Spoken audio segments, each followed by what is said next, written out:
The broadcast is now starting. All attendees are in listen-only mode. Good afternoon. My name is Alex Niehaus, and I want to welcome you to the 18th in our continuing podcast series called CTO Tuesdays. I'm here, as always, with Michael Rowley, our Chief Technology Officer from Active Endpoints. How are you doing today, Michael? Real good. And I want to welcome you. Those of you who've attended before know our format, and for those of you who are new, I'm going to give you a quick introduction to what we do, and then we'll get right into our content, a topic that I've been looking forward to for a couple of weeks. First, if you have never used GoToWebinar before, I'd like to tell you how we're going to interact with you during the panel Q&A that we'll have at the end. There's a control panel-like interface to GoToWebinar. You can click the double arrows to minimize the control panel, and I recommend that you click the blue button to maximize the screen screen resolution on your display, so you'll clearly be able to see what Michael's talking about. And one of the things that we love so much about doing CTO Tuesdays is interaction with you. And so there are a couple of ways that you can interact with us for the Q&A. One is you can use the questions area of GoToWebinar. Another, which I'll show you, is Twitter. You can interact with us by using the hashtag CTOT, and we will take questions in either format. One of the things about this style meeting that people seem to enjoy is that you can enter your questions as you go, as they occur to you, and we'll get to all of them during the question and answer session. So very quickly, what is CTO Tuesdays? It's a weekly webinar, almost weekly. We took a week off last week because Michael was traveling, and we've yet to be able to get enough bandwidth on an airplane to do this live. But it's almost a weekly webinar podcast, as I call it, presented by Michael and occasional guest CTOs. We have some guest CTOs coming up. It's every Tuesday at noon, which is 9 a.m. Pacific, and currently is 1600 GMT. And we believe that if you're interested, in business process management, you work as an enterprise or application architect, you're a developer, or you're even evaluating BPM technologies, even technologies that aren't ours, that you'll find the concepts that we present here interesting, because this is meant as educational and not as a product overview. Although we do use ActiveVOS when we illustrate a concept, as you would expect us to. You can always register for the next podcast or webinar at activevos.com/CTOT. So moments after this one ends at around 1 o'clock Eastern Time today, we'll update the website, and that link will take you to the next week's registration page. So I will be back at the end to moderate the Q&A and to give you some more information about us and ActiveVOS. But what I'd like to do now is turn it over to our Chief Technology Officer, Michael Rowley, for today's topic, handling approvals in email for business processes.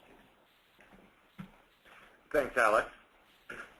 So this is a topic that I came upon only fairly recently, because I had kind of for a long time assumed that that tasks in a business process really have to be done in a worklist system, because this is the way it typically is done.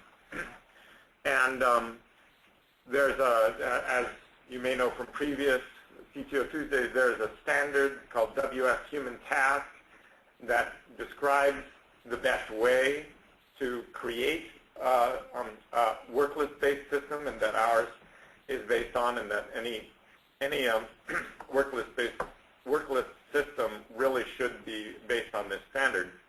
But it actually is sometimes okay for the process to include simple tasks that can be done by email and yet still be done in the BPMS. This is as opposed to ad hoc, informal processes within your company where you just, everybody understands that you send an email to people and they send it to somebody else, and there's nothing keeping track of it all. This is saying, okay, still use a BPMS, still have something that keeps track of it and gets the benefits of a BPMS, but use email as the actual mechanism for doing the simple task. So the things the questions that I'll be addressing in this talk are: when is it appropriate to use email in this way? How do you do it in a business process?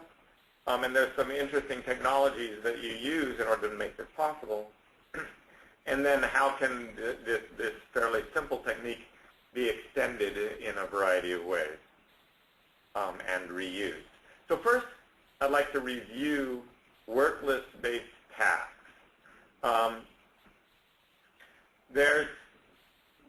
And some of the benefits. They are secure. You can know that only the designated user or role can perform the actual activity. They're tracked.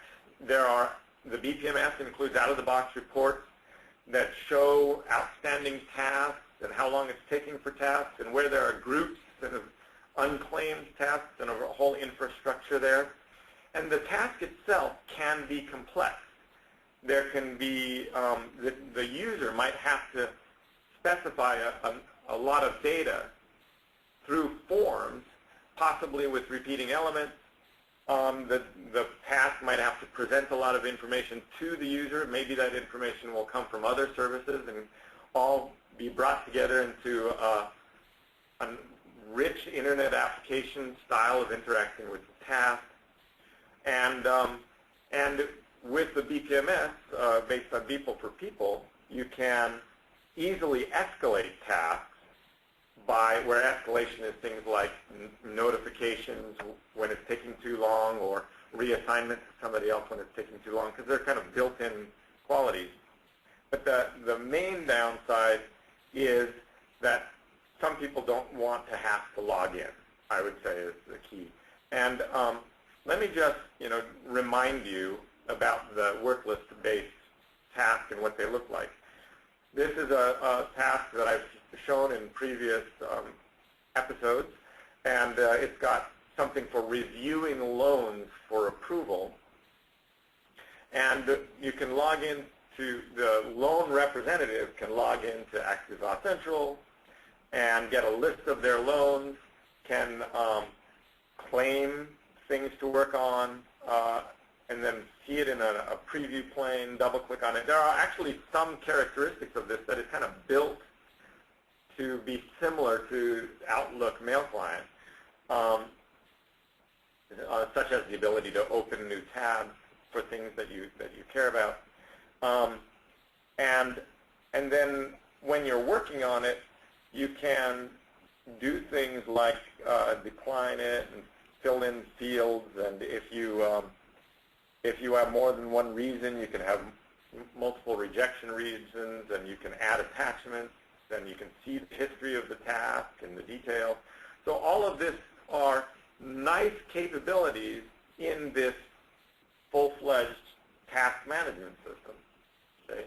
But in order to see what you've got, or to work on what you've got to log in.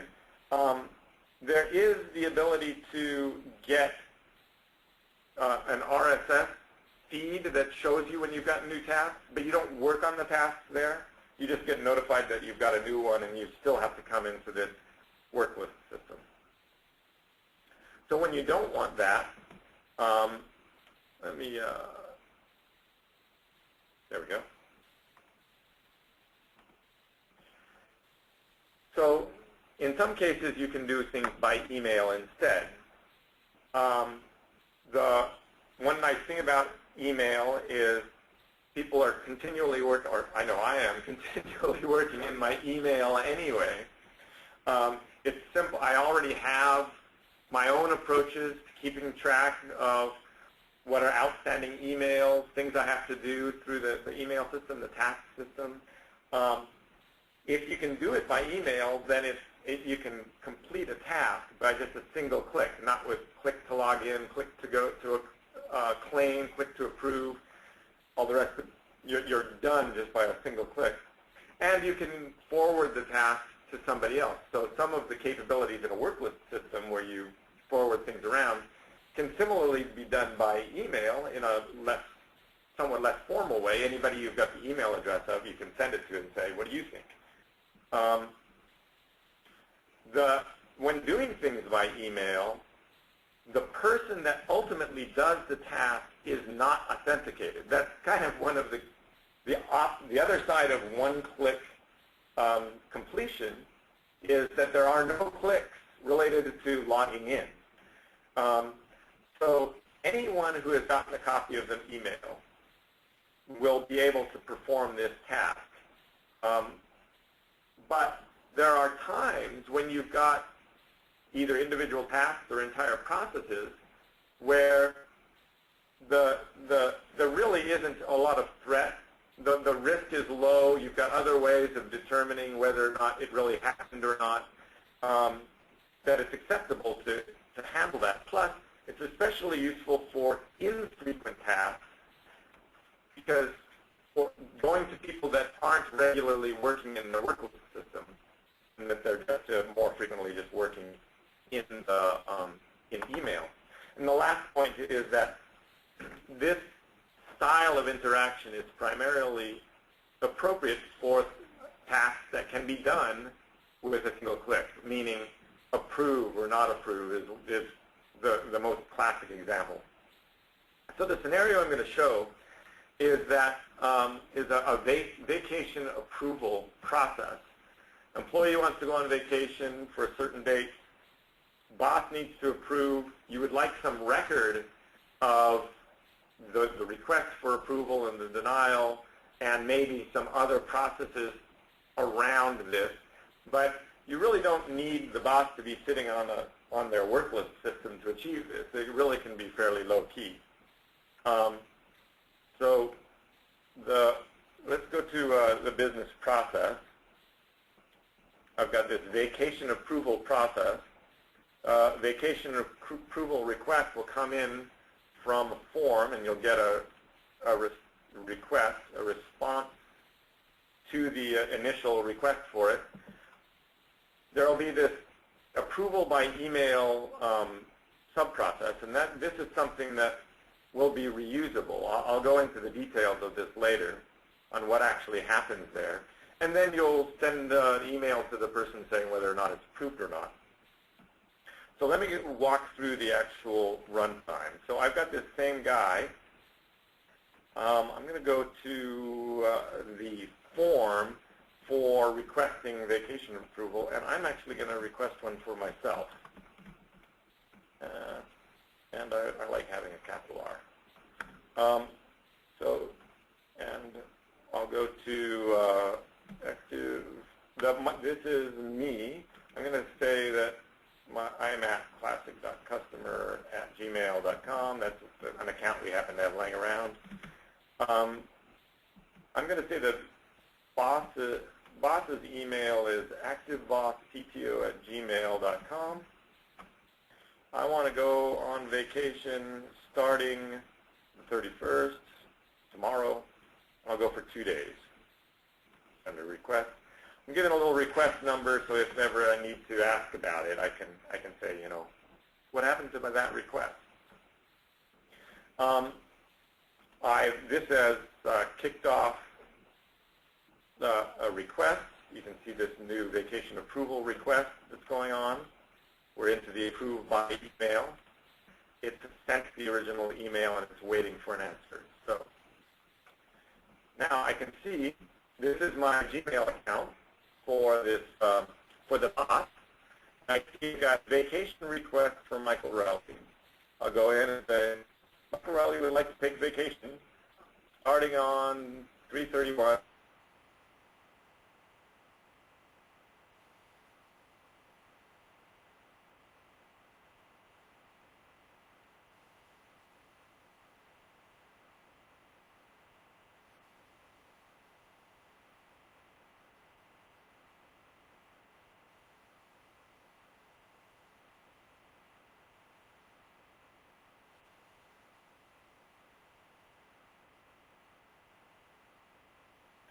The boss saying, by the way, you approved this guy. So that is the interaction style that's happening.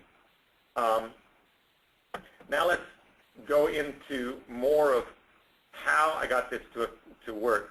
I'm going to show you talk a little bit about the technologies that are involved in getting this to work. Now, I would say there are kind of three key technologies. Email, you need to be able to send email that includes HTML links from the business process.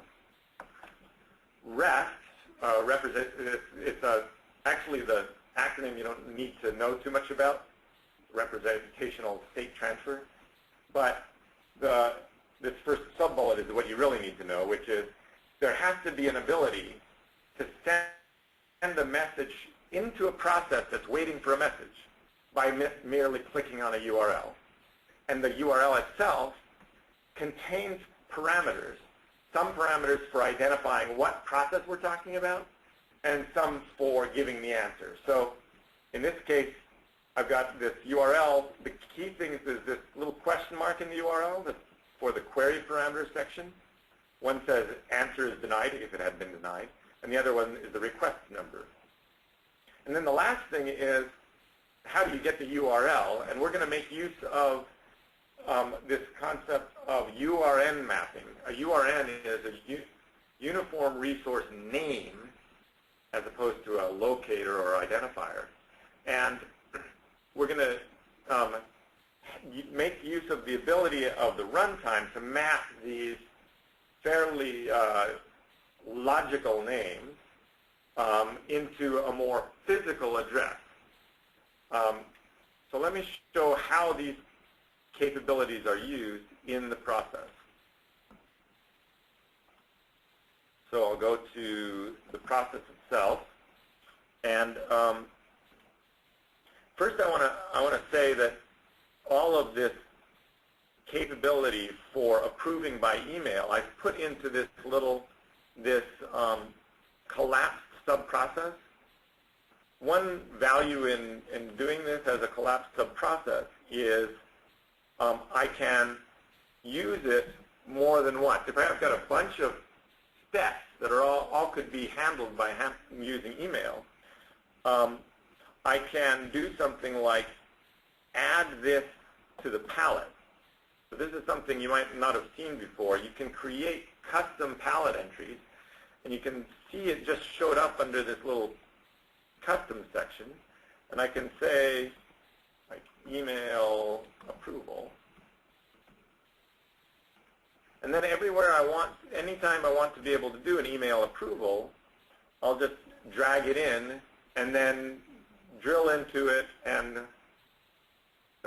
clarify what actually has to happen. So what sorts of things do I have to specify? One important one is, what does the email look like that goes to the user?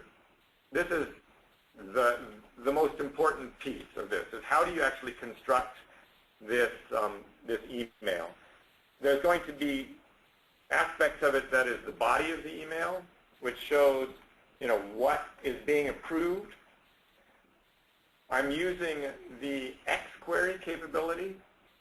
This is a really good way of putting together an entire XML message all in one fairly easy to understand way, because you can see the XML tags, but you also see these little curly brace sections. And everywhere there's a little curly brace section, it means instead of just using this literally, you evaluate the insides of this, the expression that is in it. So going through this, I have a from that is no reply, because that's not how we're dealing with it. I've got a variable that's the boss's email. That was pulled from the original request. I put in the subject that, I want a vacation request for, and then I just pull out the name of the guy. This is, whenever you're doing one of these expressions, it's easy enough to just click through and just click on something that you intend to keep. So, like for this one, if I wanted to redo this, I would just double click on the name, and that's how I filled in that value. Then the body, so-and-so would like to take a vacation starting on, turn the date into a string, and lasting for so many days. Then the tricky part. I'm going to send, starting with my address, that's the part that I showed you that has the full URL. My address, the first link is going to say the answer is approved, and the request number is my process.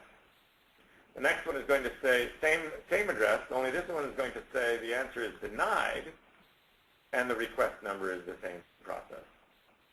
Okay. Now, so then the next question is, how did I get these values? How did I get my address? So let me close that up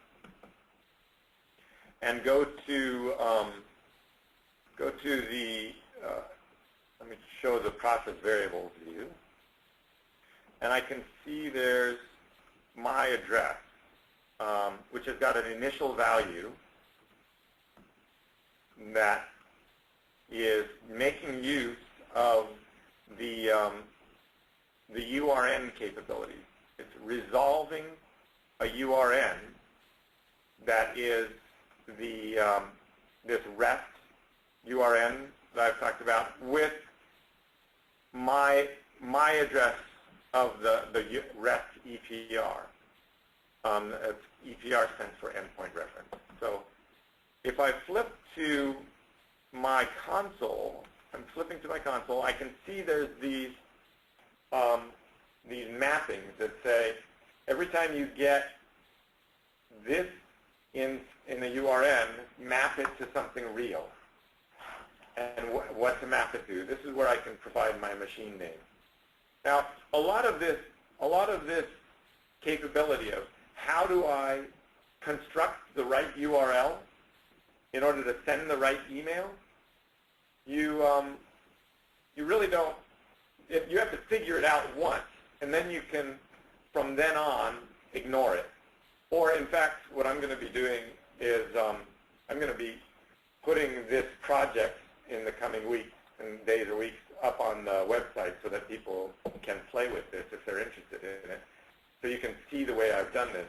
Then you can just drag your email request on into a process using this custom thing, and then just deal with the easy parts, which is where do you get the email from, and what should the email contain, and then let this URN mapping and the construction of my address just follow the pattern that's already been constructed. The receiving of the answer, then, this is where we are taking advantage of the fact that the business process can wait for a message, and the message itself is being sent by somebody clicking on a URL. I've got this participant, which is called the approver by REST, which is using the REST interface to the business process. And when you actually receive the request, when you get the answer, you can pull the data out of it. You can get the answer out of some parameter whose name is value, whose name is answer and that has a value, and that will be put into the answer variable. You acknowledge the answer by sending another, HTML message. In fact, this is a thing that says you just approved or denied the vacation request, and then you're done. So you make use of this pattern as many times as you want. You can vary the pattern in different ways if you want to add timeouts and have escalation paths and various other ways. And then you've got the whole rest of the process to deal with, okay, if it was approved, just send the approval, or you could get more complicated, that if it's approved, you do other things. Like update the company time off database. Exactly, exactly. And in fact, let me just show you a variety of other things you might do to extend the example. In the place where you're waiting for the request to come in, what if it doesn't? What if it's taking too long? The BPMS has event handlers and timeout capabilities, so you can either send a reminder or maybe send it the similar email but to somebody else. Or you could, if the email isn't working out for you, create a work list task that you start up if it's taking too long. Now, what about this email? In this really simple example, I typed in the email of my boss. In some cases where you'd want to use emails, you might want to go to the catalog and get the email of the approver for whatever it is you're doing. Or you could go to the identity service and find the email, or some other service. Or maybe you can make use of email aliases, and you can say, you can have an HR mailing list or approvers mailing list or whatever. There's various techniques for dealing with the who of who's going to read and answer this email. And then after it's been approved, you can really get this more complex. You can maybe have a service that records an out-of-office calendar, or you can send an automatic notification to HR that's going to withdraw it from your vacation balance. Just a variety of things that you couldn't do if you're using a completely informal process that's only email and people just knowing where to send email to. By having it in the BPMS, you can do this. And you can also create reports around what things are outstanding and where there's what approvals have happened. So that's the basic approach, and I'll be interested in hearing questions. Thanks so much, Michael. As always, really a fascinating overview of the kind of things that you can do with the BPMS. So what I'd like to do before we get to our Q&A is first remind you how you can interact with us. One way is through Twitter using the hashtag CTOT. Another is through the question and answer portion of GoToWebinar. Before we get to the Q&A, I'd like to ask you all our attendees, for your opinions. We have thought about, and I had a suggestion, I think a couple of weeks ago from a regular attendee to CTO Tuesdays, that we should provide transcripts of CTO Tuesdays in PDF form on the replays. And so what I'd like to do is, before we go off and do that, is to get you guys, our attendees, input on that. You can send us a comment at CTOT@ActiveVOS.com. Let us know whether you think we would find the transcripts valuable. I want to tell you that if we did start transcribing them, it would mean that replays posted to CTOTuesdays.com and CTOTuesdays.com/feed would be delayed by probably 3 or 4 business days. What we've been able to achieve so far without the transcripts is having the replays up typically by Wednesday afternoon Eastern Time. And we noticed quite a large number of attendees, and also people who didn't attend, but are regular attendees, download the replays right away. So we'd really like your guidance and input, if you don't mind dropping us an email or putting it in the Q&A. What do you think? Should we take the delay and post a written transcript of these podcasts, or should we continue on as we have and favor instead making the replays available right away? The other thing I'd like to say is that we've been thinking a bit about how to reward those of you who have been attending every week. And so I hope to have in a few weeks a little beanie propeller head logoed item for you that we can possibly send out to people who achieved some level of addiction to this podcast by attending. We don't know yet what the qualifications will be, but they will be stringent because the propeller heads are battery operated. We don't want to send a battery operated device to anyone who is not capable of reading the instructions. I'm trying to be funny, and it's probably not coming across well. Anyway, let me run through the things on the slide, then we'll get right to the Q&A. Please send us a comment about whether or not we should use transcripts or any other feedback you have to us at ctot@activos.com. As I mentioned before, you can always register for upcoming webinars at activos.com/CTOT. I mentioned as we were talking about transcripts where you can download replays. We also have an RSS feed. We're also in the iTunes store.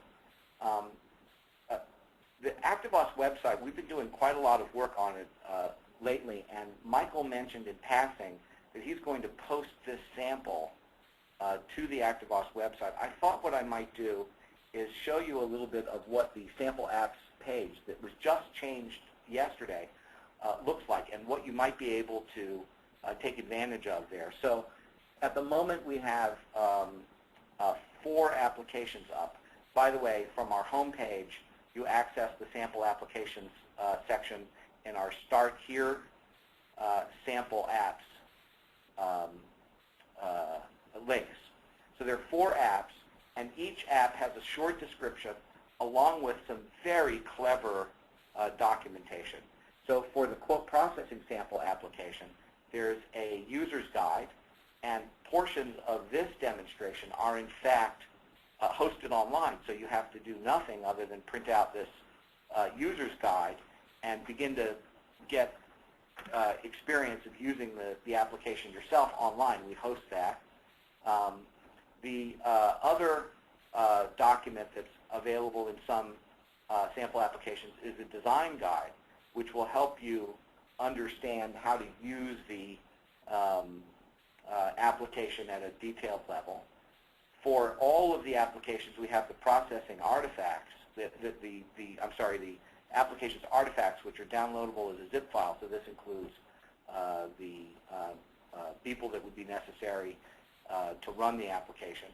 And then what we've just done is we've created a combined trial pre-configured with all 4 of these sample applications, and I presume will work the one that you've just demoed here for the first time, Michael, I hope, into this combined demonstration. So you can download a trial of ActiveVOS that has all of the integrated demonstrations that has the demonstrations integrated into it, and then come back to the section of the website for all of the documentation that goes along with it as a way of learning how a BPMS can be used for a wide variety of application types. So with that, I would like to get to the Q&A, and I want to ask a question, Michael, about the authentication idea that you brought up, because it's not just, I think maybe we should discuss a little more of the design guidance for people, because email, as most everyone knows, is typically very insecure, extraordinarily insecure, especially if you are going cross-organization.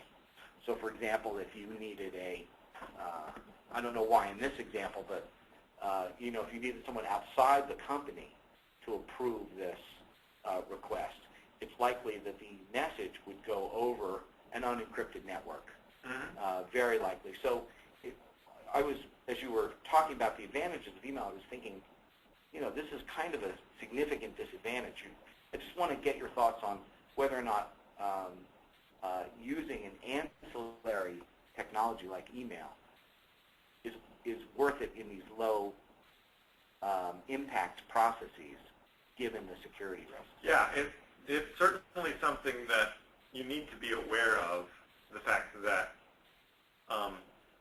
anybody who's got their hands on the email can construct the URL, can click on this URL, and merely clicking on the URL will make something happen, approval or denial.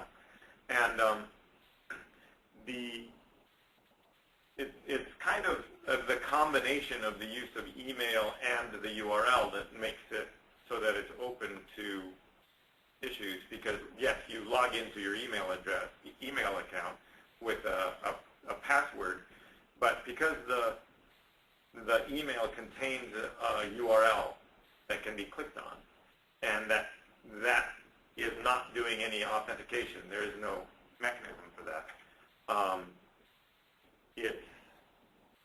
There is a possibility that somebody else could get their hands on it or even construct the URL. Yeah, one of the things I'm sure you told your grandmother, I tell mine, is never click on a link in email as a sort of basic security, yeah, sure. as sort of a basic security thing. So I just think people need to understand that the worklist system has some costs, but it's got, but using email, sort of a loosely coupled kind of approval process, has some significant issues with it too, at least in terms of security and authentication. Sure. Could I just get a clarification on URN to URL mapping? So you went by fairly quickly. I just want to confirm that URLs, that the mapping is stored in the catalog, yeah. and that means that it's a logical, the application uses URNs, which is logical, and through a catalog of some kind, they're mapped to the physical world of URLs. Right, yes. I went by that a bit fast. And the key thing is to not have, as part of the process, anything that depends on where it's deployed. And so you would like to put in the process, and even in the deployment information or for the process, something that is independent of where it's deployed. And then the runtime can take this logical concept of the name and turn it into the physical address that includes things like the machine name and port and other such things you wouldn't want to hard code. Good. Good. Thanks for clarifying that for me. So once again, enter your questions in the question section of GoToWebinar or on Twitter using the hashtag CTOT. Here's a question. An attendee asks, does clicking the link in email require that the recipient has access to the ActiveVOS engine via HTTP? And this attendee went on to comment, he means that the emails are very attractive in that they easily cross organization and geographical boundaries, one of the concerns we were just discussing now, firewalls, and more. They may get where internal HTTP resources like the ActiveVOS URL are unavailable. Right, right. So I think the question kind of implies the answer. Yes, you need to be able to get to the host and port of the engine that is running the BPMS, ActiveVOS, from the guy who's clicking the link. So if it's outside of the firewall and ActiveVOS is inside of the firewall and it's not available, then you're going to have to use some other mechanism. But that's an incoming request, because it's REST, right? That's an incoming request on port 80, is it not? It's on whatever port you've been deployed to. Oh, so that the URL includes the port. I missed that. I missed that. That's right. No, I saw it. Yes, it's 8081. But yeah. you could use a common port. Yeah. That you've opened for other purposes. Right. Exactly. Okay. All right. Good. Another question we've had is, would it be possible to let the recipient just reply or hit the voting button in Outlook and have the server identify the original process and task outcome from a response subject and body? Yeah. So handling it where the engine is receiving SMTP messages, mail messages, and parsing those messages and trying to figure out what the response is. I think there's a couple issues with it. Most BPMSs, including ours, doesn't actually provide an incoming SMTP port for receiving mail. But even if it did, being able to parse an email message and get an appropriate answer, I think it'd be easy to mess that up, put it that way. And it'd be also fairly potentially complex within the process that it's taking an email message, and you never know exactly what a person's going to do with their email message. So they have to make sure that they don't toy with anything that is going to be automatically processed. And then you have to write the processing of whatever headers you're dealing with. It's possible, but it's certainly more complex than the approach that I put forward. Yeah, I mean, one idea that occurs to me, but it would be client-specific, is to use a custom Outlook form so that you would be able, assuming you had the incoming ability to parse messages, which doesn't sound that hard to me, right? That you could receive SMTP messages instead of clicking on a link.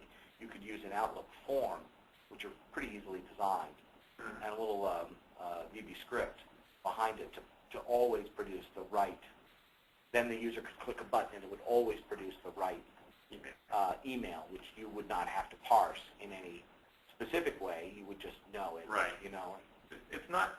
It's an odd form of message passing. Though. Yeah, it's not clear to me that there's a huge value in having the response go back by SMTP versus HTTP. Got to go by email versus by web mechanism. Okay, well, Michael, another really fascinating CTO Tuesdays. I can't thank you enough. We would welcome, we had a couple comments via the Q&A on whether or not we should use transcripts. It looks like people are not wild about the transcripts, but if you would just let us know via email if you have a strong preference for getting transcripts of these podcasts, we'd appreciate it. And we will be back next week, right, Michael? Yes. No more breaks for us. We'll be back next Tuesday at noon with another edition of CTO Tuesdays. Thank you so much.